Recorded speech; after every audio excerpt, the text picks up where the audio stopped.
Assalamualaikum warahmatullahi wabarakatuh. Nama saya Nurfatia Habiti Huzaini, Nometrik I19103536.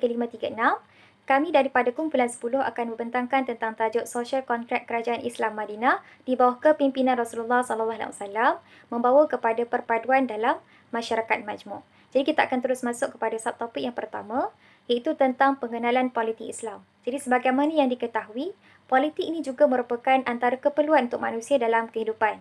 Bahkan dalam agama Islam sendiri, sangat menitik beratkan kepada penganutnya supaya terlibat dalam dunia politik. Jika kita lihat daripada sudut makna asas, politik ini adalah urus takdir ataupun secara terperincinya politik ini adalah kuasa pemerintahan dan pentadbiran negara. Perkataan politik ia diambil daripada perkataan bahasa Arab iaitu siasah. Jadi politik ini juga dia dikenali sebagai tata negara iaitu satu ilmu yang membahaskan dan menyusun cara-cara yang diperlukan untuk membentuk organisasi kehidupan masyarakat dalam negara. Dan bukan itu sahaja, perkataan politik ini juga diperasal daripada bahasa Yunani, iaitu politikus ataupun dalam bahasa Latinnya adalah politika. Okey, seterusnya takrif politik Islam. Okey, maksud politik Islam ni dia adalah siasah ilahiyah wa inabah nabawiyah sallallahu alaihi wasallam yang mana puncak kepada segala kekuasaan adalah Allah Subhanahu Wa Taala. Terdapat beberapa sabda Rasulullah SAW yang menggunakan kata politik, iaitu siasah antaranya adalah Bani Israel. Mereka diurusi urusannya oleh para nabi. Ketika seorang nabi wafat, nabi yang lain datang menggantikannya. Tidak ada nabi setelahku, namun akan ada banyak para khalifah. Jadi hadis ini diriwayatkan oleh Bukhari dan juga Muslim. Jadi berdasarkan daripada hadis ini menunjukkan bahawa jelaslah politik Islam telah pun wujud sejak daripada zaman Nabi lagi. Jadi sebagai buktinya kita berlihat dalam sejarah Islam tentang kewujudan negara Islam Madinah. Yang mana negara Islam ini dia terbentuk adalah selepas daripada peristiwa penghijrahan Nabi Muhammad SAW bersama-sama dengan pengikutnya daripada Mekah yang dikenali sebagai golongan muhajiri yang berhijrah ke Madinah bagi mendapatkan perlindungan dan juga keselamatan daripada penduduk dekat Madinah. Jadi setelah daripada itu, atas kesepakatan bersama, mereka ni melantik Nabi Muhammad SAW sebagai ketua negara di Madinah. Sistem perundangan yang diasaskan oleh Rasulullah SAW, dia ada kelebihan dan juga ada kekuatan yang tersendiri dalam memperkenalkan konsep Al-Mujtama'at Al-Madaniyah. Yang mana konsep ini dia mensasarkan kepada perkara dasar dalam sistem nilai yang dihubungkan dengan tradisi Al-Milad Al-Hanafiyah Al-Samhah. Jadi perkara ini dia menjadi matlamat utama sistem, keadilan dan juga asas kepada syariah yang meletakkan asas kemasyarakatan yang dihubungkan dengan keluasan Islam sebagai risalah universal. Jadi selepas daripada kewafatan Nabi Muhammad SAW, kepimpinan negara ini diteruskan pula oleh para sahabat Nabi. Dan bukan itu sahaja, pembinaan dan juga pentadbiran sesebuah negara ini juga memerlukan pandangan daripada keseluruhan masyarakat untuk memupuk kesefahaman. Dan bukan itu sahaja, pentadbiran negara ini juga memerlukan keterlibatan masyarakat dalam memutuskan tindakan bersama atas dasar muafakat.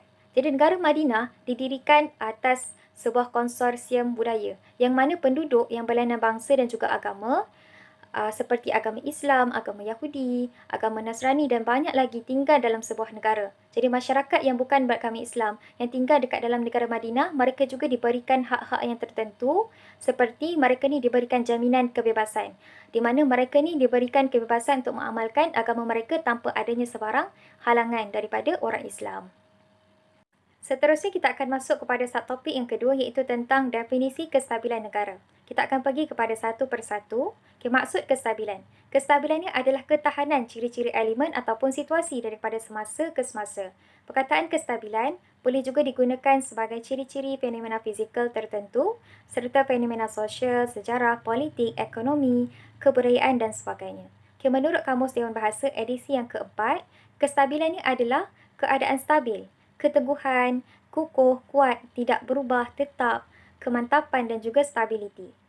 Seterusnya, negara pula adalah sekumpulan masyarakat yang mendiami sesuatu kawasan. Dia mempunyai kedaulatan politik dan tentera pemerintahan. Jadi kata sinonimnya adalah tanah air, tanah tumpah darah, benua, jajahan, taklukan, empire dan seumpama dengannya. Dalam bahasa Inggeris, negara ini juga dipanggil sebagai nation, country dan juga state. Jadi dengan kata lainnya, negara ini adalah satu wilayah yang memiliki kerajaan yang mengatur dan juga menguasai politik, ketenteraan, ekonomi, sosial dan juga budaya. Justru itu kita boleh simpulkan kestabilan negara ni adalah suatu bentuk keteguhan dan juga kekukuhan sesebuah wilayah, jajahan ataupun empire daripada sudut politik, ekonomi, kebudayaan dan sebagainya. Jadi kestabilan negara ini dia adalah satu perkara yang perlu dititik beratkan supaya dapat membina sebuah negara, bangsa dan juga masyarakat yang bertamadun. Dan bukan itu sahaja, masyarakat yang bertamadun juga sangat-sangat diperlukan untuk meningkatkan lagi tahap kemajuan sesebuah negara setanding dengan negara-negara maju yang lain. Jadi sekian sahaja daripada saya. Wabillahi taufiq wal hidayah. Wassalamualaikum warahmatullahi wabarakatuh. Assalamualaikum warahmatullahi wabarakatuh. Nama saya Aida Salmia binti Aziz, nama metrik I20204735. Seterusnya kita masuk pada kepentingan kestabilan negara dari perspektif sunnah. Sunnah Nabawiyah memberikan perspektif tersendiri terhadap kepentingan dan signifikan kestabilan negara.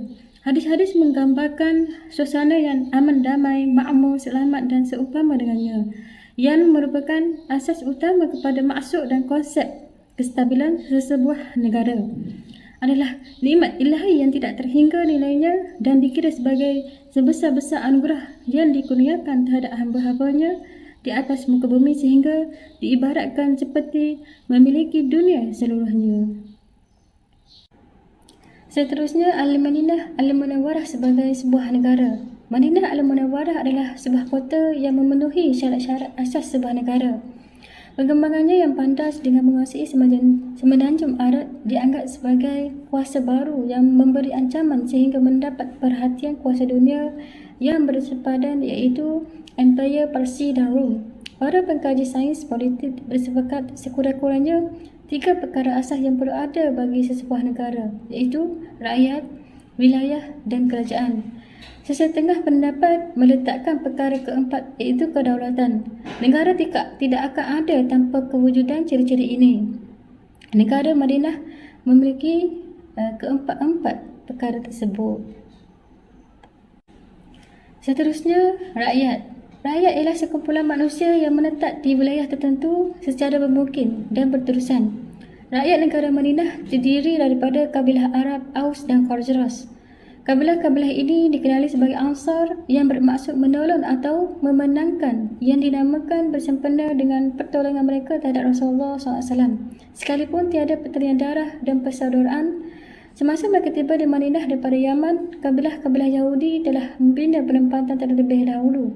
Orang Yahudi menerima kehadiran Aus dan Khazraj disebabkan kedudukan mereka sebagai bangsa Arab yang merupakan penduduk asal yang mendiami semenanjung Arab. Muhajirin yang merupakan orang-orang yang berhijrah, khususnya penduduk Mekah, menjadi rakyat selepas berhijrah ke Madinah. Sebahagian mereka adalah bukan Arab seperti Su'aib Ar-Rumi yang merupakan bekas hamba abdi kepada orang Rom, Salman Al-Farisi yang berbahasa Parsi dan Bilal bin Rabah yang berasal daripada Habsyah. Terdapat juga muhajirin daripada tempat-tempat lain seperti Yaman dan Oman. Bilangan mereka bertambah dengan peningkatan hijrah kerana menyahut seruan hijrah bagi menguatkan negara Islam. Penduduk bukan Islam ialah 3 kabilah Yahudi, Bani Qainuqa, Bani Nadir dan Bani Quraiza. Penduduk Arab bukan Islam sebahagian besar menganut agama musyrik. Sebahagian kecil beragama Kristian dan Majusi, tetapi bilangan mereka terlalu sedikit. Riwayat menyebut Nabi SAW menghantar Ja'adah bin Ha'ni untuk berdakwah kepada seorang penduduk Madinah beragama Kristian. Agama ini tersebar di Madinah melalui perdagangan dengan Syam yang didiami kabilah-kabilah Arab Kristian seperti Ghassanah dan Quda'ah, yang mana tempat tinggal mereka berjiran dengan Empire Rom Kristian. Perhubungan dengan Yaman yang mempunyai pengaruh Kristian kerana pernah ditakluk Habsyah turut menjadi faktor yang menyumbang. Penganut Majusi pula berasal daripada hamba abdi yang dibawa masuk ke Madinah. Majoriti penduduk Madinah ketika ia diasaskan oleh Rasulullah SAW ialah bangsa Arab. Walaupun pada mulanya kelompok mereka adalah kumpulan minoriti, tetapi lama-kelamaan bilangan mereka bertambah sehingga mengatasi penduduk Yahudi. Seterusnya, wilayah. Madinah adalah salah sebuah kota yang utama di semenanjung Arab bersama-sama dengan Mekah. Yaman dan Yamamah. Ia terletak di sebelah barat Semenanjung dan ketinggiannya dari aras laut ialah 639 meter. Jaraknya daripada Yambak di pesisiran Laut Merah ialah 275 km dan di antaranya dengan Makkah ialah 500 km. Keadaan muka bumi ialah berbentuk dataran dan berbukit. Kota ini mempunyai banyak tanah-tanah subur yang sesuai untuk pertanian berbanding kota-kota di sekitarnya. Kerana kewujudan lembah-lembah yang menaikkan air hujan dan telaga-telaga yang membekalkan air bawah tanah, lembah-lembah yang terkenal ialah Lembah Akik, Lembah Kanat dan Lembah Batan. Manakala telaga-telaga yang menjadi puncak air pada ketika itu ialah Telaga Aris, Telaga Hak, Telaga Az dan Telaga Bausa. Seterusnya kerajaan. Kerajaan yang memerintah menindah diketuai oleh Rasulullah SAW. Baginda SAW adalah pemimpin tertinggi. Anggota musyawarah kerajaan ialah sahabat-sahabat utama, yakni Khibar al-Sahabah, khususnya ketua-ketua suku. Baginda SAW turut mengambil pandangan pihak-pihak yang berkenaan dalam sesuatu masalah. Baginda SAW bermusyawarah untuk mengambil sebarang keputusan yang tidak diturunkan wahyu oleh Allah SWT, terutama dalam menangani situasi genting seperti peperangan.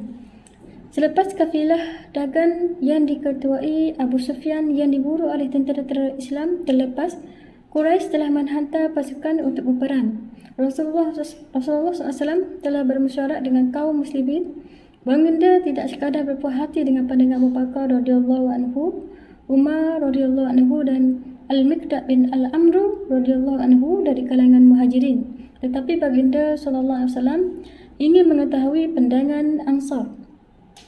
Kedua mereka iaitu Sa'ad bin Mu'az radhiyallahu anhu dapat menangkap maksud tersebut, lantas berucap dengan memberikan sokongan jitu yang menggembirakan Rasulullah SAW. Para sahabat bebas memberikan pandangan kepada Rasulullah SAW berkenaan dengan pentadbiran negara dan apa jua isu yang timbul. Khabat bin Al-Munzir radhiyallahu anhu pernah mencadangkan di dalam perang Badar supaya perkemahan tentera berada di dekat dengan sumber air. Madinah merupakan undang-undang tertinggi atau perlembagaan yang dikenali dengan Sahifah Madinah. Terdapat juga peraturan-peraturan kecil untuk mengawal selia pentadbiran dalam bidang seperti perniagaan, pertanian, ketenteraan dan sebagainya. Sumber pendapatan negara ialah zakat, jizyah, ghanimah dan al-fai. Manakala kegiatan dan aktiviti ekonomi ialah pertanian, perniagaan dan pertukangan. Kerajaan tidak mengenakan sebarang cukai terhadap rakyat. Malah, Rasulullah SAW melarang keras perkara tersebut melainkan terdapat keperluan. Seterusnya, yang terakhir, kedaulatan. Kedaulatan ialah kuasa tertinggi yang dimiliki oleh sesebuah negara. Kuasa yang dimiliki menjadikan sesebuah negara itu mampu mengadakan undang-undang dan peraturan-peraturan untuk mengatur pentadbirannya tanpa sebarang campur tangan dan pengaruh negara asing. Negara yang berdaulat mempunyai kebebasan mutlak dalam menggubal perlembagaan, sistem pemerintahan yang difikirkan sesuai, sistem ekonomi, sosial dan lain-lain. Negara yang tidak berdaulat atau tidak sempurna kedaulatannya terikat dengan campur tangan negara lain seperti negara yang dijajah dan negara yang berada di bawah sistem pemegang amanah antarabangsa yang dikendalikan oleh Pertubuhan Bangsa-Bangsa Bersatu iaitu PBB. Negara Madinah memiliki kedaulatan mutlak. Ia tidak terikat dengan sebarang pernaungan daripada negara-negara lain pada waktu itu. Walaupun kuasa-kuasa besar yang berjiran iaitu Empire Rom sebelah barat dan Empire Parsi di sebelah timur berusaha untuk memperluaskan pengaruh ke atas semenanjung Arab yang mana Madinah adalah salah satu kawasan daripadanya. Ia tidak dapat menakluk apatah lagi mempengaruhi hala tuju negara Madinah. Ini terbukti apabila Rasulullah SAW bebas melangkah strategi dan membuat keputusan-keputusan seperti mana yang tercatat di dalam riwayat-riwayat sirah. Setakat itu saja daripada saya. Sekian, terima kasih. Assalamualaikum warahmatullahi wabarakatuh. Nama saya Nur Bashira binti Ali. Nombor metrik I20204798. Baiklah, saya akan teruskan pembentangan untuk strategi pemerintahan di Madinah melalui penggubalan piagam Madinah oleh Nabi Muhammad sallallahu alaihi wasallam.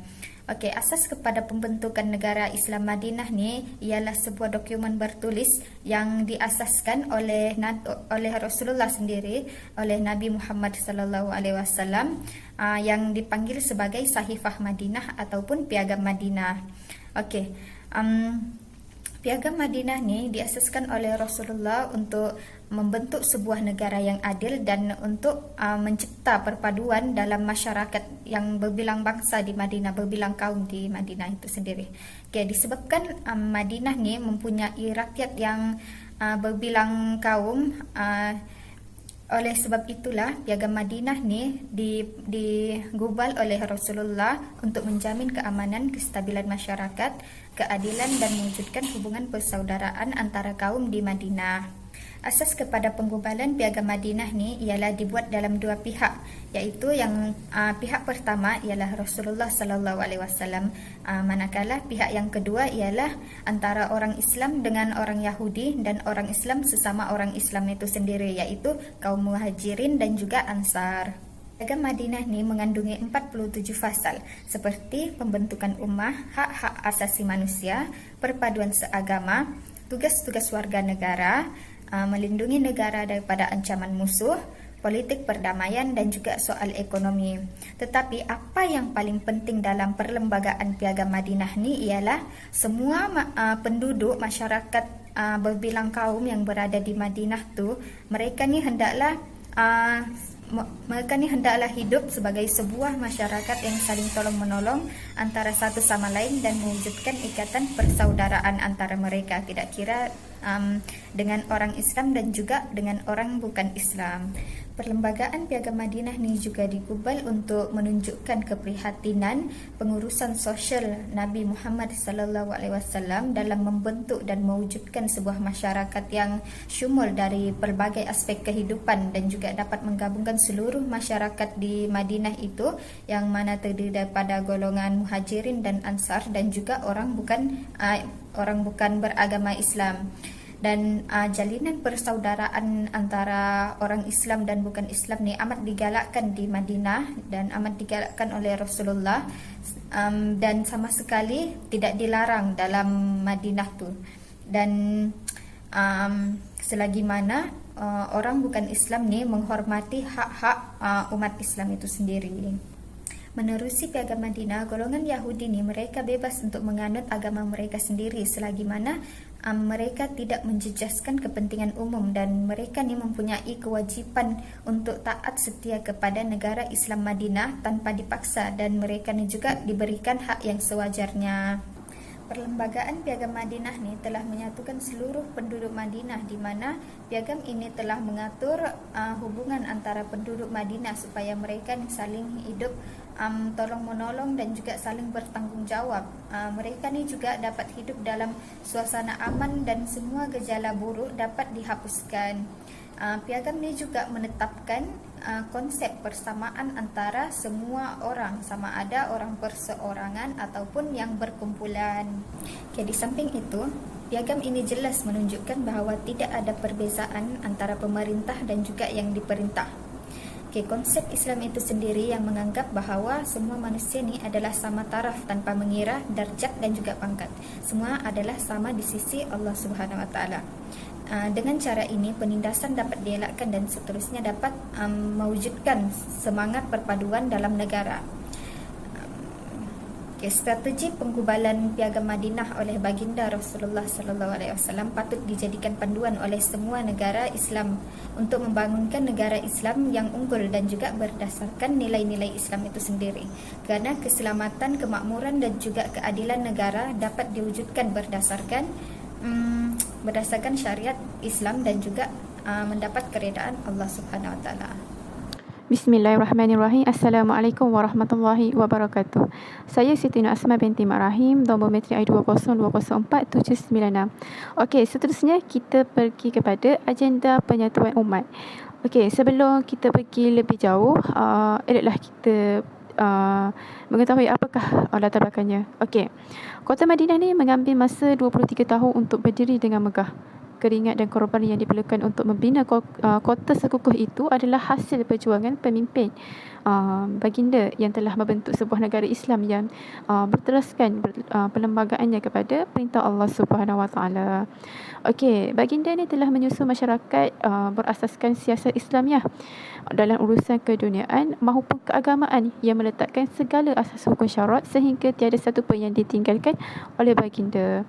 Okey, pemerintahan yang diamanahkan menjayakan sistem mengenerasi itu terikat dengan prinsip perjuangan yang murni untuk mengangkat martabat agama dan menggilat semangat ummah dalam batas-batas moral dan kesopanan sehingga wujud sikap menghormati kebebasan individu dan hak beragama dengan keutamaan memenuhi tuntutan Islam.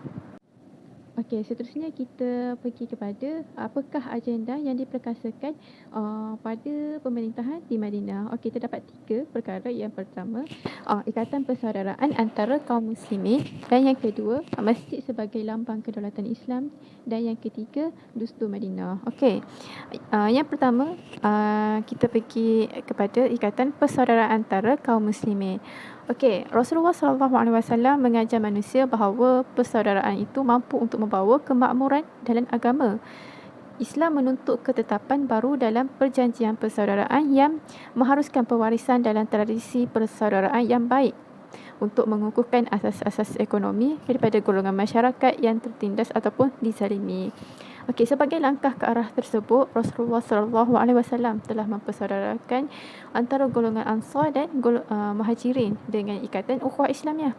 Kesannya, baginda telah berjaya membentuk sebuah masyarakat Islam di mana semua orang Islam bersaudara. Maka lahirlah perasaan muhibah, iaitu tolong-menolong di antara satu sama lain. Okey, hal ini terbuktilah masyarakat ketika itu hidup bersatu padu di bawah satu akidah dan di bawah slogan, iaitu semua umat Islam ni adalah bersaudara, sebagaimana firman Allah Taala yang bermaksud sebenarnya orang-orang yang beriman itu adalah bersaudara. Maka damaikanlah di antara dua saudara kamu yang bertelingkah itu dan bertakwalah kepada Allah supaya kamu peroleh rahmat. Daripada surah Al-Hujurat ayat yang ke-10. Okey, seterusnya kita pergi yang agenda yang kedua, iaitu masjid sebagai lambang kedaulatan Islam. Okey, dalam mentadbir kerajaan Islam ni, Islam Madinah, Rasulullah SAW menempuh satu perjalanan yang amat berat ketika baginda berada di Mekah sehinggalah baginda berhijrah ke Madinah, iaitu sebuah bandar yang dipelopori oleh beberapa kaum lah. Okey, lanjutan daripada langkah pembinaan tamadun Islam dengan benteng keimanan sebagai kubu pertahanan yang kuat daripada serangan jenayah politik dan ekonomi, Rasulullah SAW telah menyarankan pendekatan yang kontraktif bagi menerapkan risalah dan dakwah secara menyeluruh dengan menginfakkan dana dan mengeluarkan pembiayaan bagi tujuan pembinaan dalam pelbagai fungsi masjid dalam masyarakat Islam. Okey, terdapat banyak strategi dan kebijaksanaan yang dilakukan oleh Rasulullah SAW sebaik sahaja beliau tiba di Madinah. Okey, inisiatif yang terawal yang dilakukan oleh Rasulullah SAW ni sebaik sahaja tiba di Madinah adalah dalam hijrah al-kubra.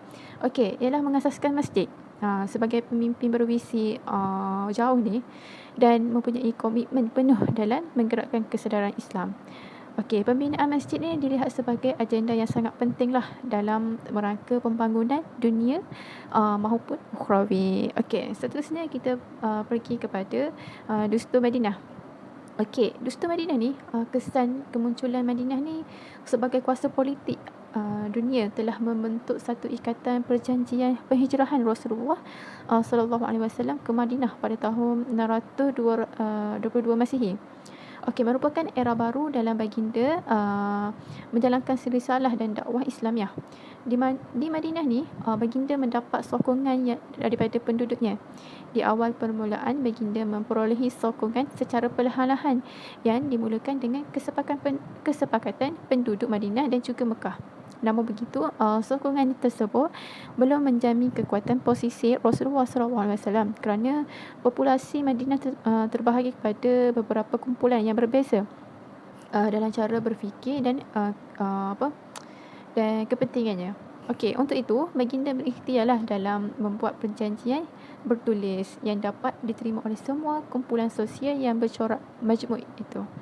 Okay, ikatan perjanjian ini meliputi seluruh penduduk Madinah termasuk kaum Yahudi dari Bani Quraizah, Nadir dan Kainuka. Okey, secara umumnya perjanjian bertulis ini memberi kefahaman bahawa Islam mengajak umatnya supaya bergaul dengan melakukan keadilan walaupun dengan orang yang berlainan agama. Okey, seperti yang dilakukan oleh Rasulullah SAW dengan sendiri dengan orang Yahudi, dan umat Islam juga terjamin kedudukan mereka daripada segala perkhianatan. Okey, serta penduduk Madinah ni sama-sama mempertahankanlah tanah air mereka sebarang daripada sebarang pencerobohan. Okey, itu sahaja daripada saya. Okey, secara kesimpulannya, tertegaknya negara Madinah sebagai sebuah daulah Islamiah yang pertama, maka bukan sahaja perjalanan dakwah Islamiah sahaja yang mantap, malahan di dalam politik juga dapat membantu membentuk pemerintahan yang kukuh dan dasar peraturan yang menjamin akan setiap umat Islam di bawah pimpinan seorang Rasul yang sentiasa mendapat pimpinan daripada Allah Subhanahu Wa Taala. Okey, dengan kewujudan negara Islam yang pertama ini, maka ajaran Islam mula dimartabatkan dan dipandang mulia oleh golongan bukan Islam. Piagam Madinah ni merupakan satu perlembagaan politik yang paling unggul lah, yang pertama wujud di dunia. Kesempurnaan piagam ini dari seluruh aspek kehidupan manusia melambangkan bahawa Rasulullah SAW ni adalah tokoh pemimpin politik yang paling berwibawa, bukan sahaja daripada aspek agama, malah juga aspek keduniaan. Okey, jadi jelaslah bahawa keazaman politik Madinah ni untuk mentengahkan Islam sebagai wadah perjuangan lah, dengan dasar pemerintah yang berusaha menjamin prinsip ketulusan dan pertanggungjawaban dalam menuju matlamat pembangunan manusia seutuhnya. Okey, itu sahaja daripada kami. Apa yang kurang itu datang daripada kami, dan yang baik itu datang daripada Allah. Wallahu a'lam. Assalamualaikum warahmatullahi wabarakatuh.